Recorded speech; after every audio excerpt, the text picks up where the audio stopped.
Hei, mä olen Julia ja mä oon tän blogin blokkaaja. Jos kukaan ei sitä vielä tajunnut, että mun kuva on tossa reunassa. Niin. Mä ajattelin nyt pitää 5. lukun kunniaksi tällaisen videopostauksen. Mä en oo ikin tällaista pitänyt ja nyt vaan tuli yhtäkkiä mieleen, kun kameran kanssa leikkisi, että hei, mähän voisin pitää videopostauksen. Eikö se ole kiva? Saatte kätellä niinku mua ja kuunnella mun nuhasta ääntäni täällä niinku pari minuuttia. Mut jos te nyt kovin tykkäätte tästä, niin voihan mä tehdä nyt postauksia lisää. Mun mielestä on ihan kiva höllöttää yksinä, niin tää vähän porukat on ehkä miettiä, että kukaan siellä yläkerrassa puhuu ja miksi. Mut ei voi mitään.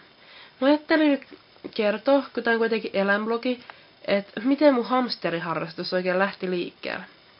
Mulla oli pienen sellainen talvikko, minkä nimi oli Nemo. Mä en silloin tiennyt hamsterista mitään. Se niinku asui häkis, joka oli liian pieni, ja siinä oli juoksupyörä ja ruokakeppo ja mökki. Sillä ei ollut mitään muut siellä. Se oli semmonen aika yksinäinen kaveri. Sillä ei ollut mitään tekemistä tai mitään. Se ei saanut ikin tuore ruokaa, tai no ehkä salatin niinku kerran vuodessa. No, kerran kuukaudessa, vähän realistisempaa. Niin. Sitten kun se muuttui vanhemmaksi se talvikko, niin se alkoi purra.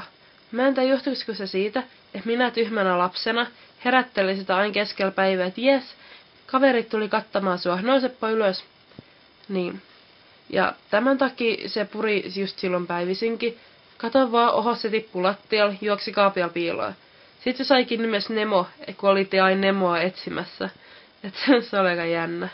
Et siitä mulla sit jää toi häkki. Ja nyt tossa 9. talvella mä miettisin, että sit kun mä menen opiskelemaan, mä haluan jonkun kivan pienen lemmikin. Jonkun söpö hamsterina tälläin. Mut sit se tulikin, että ei hitto, en mä jaksa odottaa, että mä menen opiskelemaan. Joten hetken mielijohteesta tuli hommattu tommonen syyrialainen kremevärinen tofu.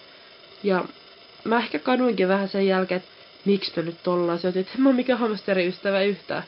Ja se asuisikin eka häkissä, sen talvikon vanha häkki, todella pieni. Sitten mä hommasin minidunan sellainen, että jes, mä ostin isomman asumuksen, nyt siellä on hyvä elää. Sitten mä kuulin eräät Karoliinalta, että joo, sen mitä olisi iso duna. Mä olin, että mitä vitsikkäistä. Että kuin se nyt niin iso asumuksen tarvitsee, eikö tommonen pieni riittäisi, mut ei se kuulemma siihen riittänyt. Ihan kiva. No, tofu oli aluksi, se oli tosi arka. Se oli 4 kuukautta, kun mä hommasin sen. Tuli eläinkaupasta, ei koskaan käsitelty. Mä olin ihan paniikissa sen kanssa, en mä pystyis koskea siihen. En mä pysty tekemään sillä mitään. Et sit se oli puoluat mulla sellainen, että ehkä joskus pari minuuttia se kädessä pysyi ja meni pois. Sitten kun se täytti vuoden, syyskuussa, sen jälkeen se vaan heitti se ihan lötköksi. Tai siis ei kirjaimellisesti tietenkään, mutta sellainen tavallaan. Sitten tuli tosi ihana käsikesy. Mä sain pyöritellä ja hyöritellä ihan miten päin sitä vaan. Se vaan nautti sitä, en mitään nauttisiko se, mutta ei se ainakaan pakoon yrittänyt tai purmua ikin. Se oli niinku tosi kultainen hamsteri. Siitä sai aina ihania kuvia. Mut sit se vaan nukkui pois. Mä en yhtään tiedä, oliko siellä joku sisäinen kasvain. Siihen lähti karvaa niinku sieltä peräpuolelta. Niin, että siihen lähti karvaa sieltä. Ja itsellä tuli ainakin mieleen, että sisäinen kasvain. Mut voi olla, että se oli ihan vaan joku muu. Se oli silloin 1,5 vuoden iässä, kun se muut lähti pois. Silloin sitä ennen, kun tofu oli ollut mulle ehkä pari kuukautta, mä törmäsin niinku eläinkaupassa aivan ihanan talvikkoa. Siis mä en muistanut, kuin sulo siinä voi onka. Semmonen puolitalvikarvainen, semmonen ihana pikkainen, joka sit puhutti tietenkin meille. En mä nyt sitä voinut sinne niinku lemmikkikauppaan tai sinne eläinkauppaan jättää, että joku muu olisi vielä vienyt se sieltä. Joten se tuli meille ja muutti siihen pienen häkkiin. Hyvä minä, pieni häkki on käytössä. No ei oo enää, mutta kuitenkin. Niin. Sitten se oli melkein valkoinen pienen ja sai nimeksi Tuhti. Vaikka se silloin vielä ollut kovinkaan läski. Myöhemmin siitä tuli läski ja nyt se ei ole enää läski. Niin sit se alkoi muuttua niinku turkkitummeta. Ja sit tuli safiirivärinen. Sitten mä olin niinku silloin siellä, että ei hitsi, mä haluun valkoisen hamsteri. Tai niinku talviko. Mitä mä nyt teen? No sit syksyllä mä törmäsin taas. Oho, valkoinen talvikko. En voi jättää sua tänne eläinkauppaan. Ja se muutti meillä. Sen nimeksi tuli sit Morso. Ja Morso vieläkin. Ja samoin Tuhti. Täällä ne molemmat köpötteleet. just edellisessä postauksessa mä kirjoitin, että vanhuus alkaa iskeä molemmilla. Se on aika valitettavaa. Kukas sit tuli? Ei muista yhtään. Sitten mulla tuli mieleen, kun tofu alkoi kaljuntua. Se oli silloin vähän ennen tofun kuolemaa. No aika paljonkin ennen tofun kuolemaa. Et sit joskus kun aika jättää, mä homman 2 Roborovskia. No, menin sit taas vuoden 2010 joulun jälkeen Turkuun. Turun akvaariopisteeseen. Sitten siellä oli ihania laikkuroboja, ne oli niin söpöi. Mä voisin ottaa 2 tollasta. Sitten se myyjä oli ihan sellainen, että ei niitä voi pitää 2, ne alkaa kuitenkin tappelemaan, että ota nyt vaan 1. Ne pärjää paremmin 1. Joten hienoa. Mä olin kyllä sellainen, että en mä haluisi pelkkää 1. Ne pitää olla 2. Ja sitten se sanoisi, että heillä on semmonen niinku yksinäinen, mikä ei vihdy muidenkaan. Mä ajattelin, että jos mun 1 pitää ottaa, niin mä otan sit se 1, mikä ei oikein vihdy muidenkaan. Sitten tuli Jemmi, mun pikkutyttö, mipputtuu korvasta palan. Ei oikein viihtynyt muidenkaan, ei. Olenmahan sitä haaveillut, että mä hommaisin sillä kaveri, mutta se on kuitenkin niin vanha, oikein vuoden, mutta tavallaan vanha. Niin en mä sit tavallaan viitti, että olipa paljon tavallaan sanoa. En mä viitti hommata sillä kaveri, kun se voi kuolla koska vaan. Ja sit kun se kuolee, mulla on taas vaan 1 robo. Mitä hittoa mä sit silti? Sit pitää taas hommata kaveri. Et mä mieluummin, tyhmästi sanottu, odotan, että Jemi kuolee ja hommaa sit 2 roboa. En mä sitä odota, mut siis, jos sen sellainen vois ilmasta. Sit keväällä, lopputalvesta, tofu kuoli. Mä olin ihan hajalla. Siis se oli ihan kauhea, että pikku tofu ei ollutkaan enää. Mä olin just hommannut sillä vähän aikaiset ison dunan. Mulla oli kaikki valmiit, mulla ei ollut tofu.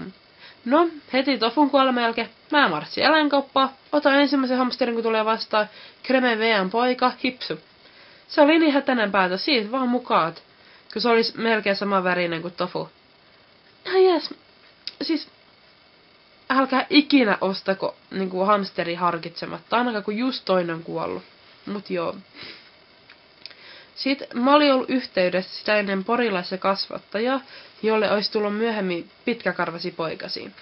No sit kun ne tuli, niin mä ajattelin, että no ei se nyt olisi kauheita, jos olisi 5 hamsteria. Et eihän siinä ole vielä paljon hoidettavaa. Joten ihana Onnikultani muutti meille. Joka tuli siis Porista Satu Evilammelta. Tai voiko se sanoa noin? Vissiin. Onni. No mä tein Onninkaan virheen. Siis kun se tuli, mä etin sen viikoksi yksin, olin itse Italiassa, ja kukaan ei käsitellyt sitä. Sitten tulikin tosi ujo ja vieläkin vähän ujostelee, tai sellainen, että vähän villikaveri on, mikä voi luultavasti johtua siitä, kun se joutui olemaan yksin sen viikon ilman käsittelyä. Että ei se yksinäisyys haitannut, mutta se käsittelemättömyys. Vaikea sanoa. Kuitenkin, Hipsu ei ollutkaan niin hieno hamsteri, kun mä olisin luullut. Joten se jäi tosi paljon onnin varjoon, mitä mä nyt kadun, koska Hipsu oli tosi ihana. Niin oli, se kuoli.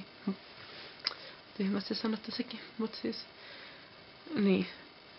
Sitten Onni pyydettiin astutukseen Laitilaa, Karoliina pyysi. Mä olin ihan, jes, mun onnista tulee isä, jes. Ja onnista tuli isä. Mut sitä ennen hassuistassuis oli syntynyt poikue. Se on siis eläinkauppa. Ja sit siellä oli ihana pitkäkarvainen hopeaharmaa tyttö. Mä niin rakastusin siihen niin paljon. Ja samaan aikaan mä sain tietää, että Hipsu joudutaan lopettaa kiveskasvaimen takia. Joka oli siis tosi paha. Se oli ihan järkyttävän näköinen. Joten oiskohan ollut, että mä en nyt yhtään muista, että menikö se niin, että Isola tuli eka meille. Ja sit vasta Hipsu lopetettiin vai toisinpäin. Mä en ole ihan varma nyt. En osaa 100% vannoa tai sanoa, kun mulla ei mitään kalenteri tässä vieressä. Mut niin. Hipsu, no se lopetus. Mä en edes pystynyt katsoa sitä. Mä tajusin sen jälkeen, mä en arvostanut Hipsua tarpeeksi. Se oli tosi ihana. Ja tälleen. Niin. Toivotaan, että se on nyt paremmassa paikassa. Tällaista mukavaa. Mut kuitenkin Islan jälkeen meillä tuli vielä Onnin poikane Stefani. Siis se on niin ihana. Mä niin rakastusin ensisilmeksi. Semmonen iso, paksu, myyrän näköinen hamsteri. Siis voiko sulla sempaa olla? Sama Isla. niinku Stefani ja Isola on mun unelmatytöt. Molemmat tosi nättei, tosi kilttei, ihania, kuvauksellisia, mä niin rakastan niin. Niin, et semmonen hamsteri katsaus tänään, et tämmösiä pikkuipeltä ei mun kanssa täällä on.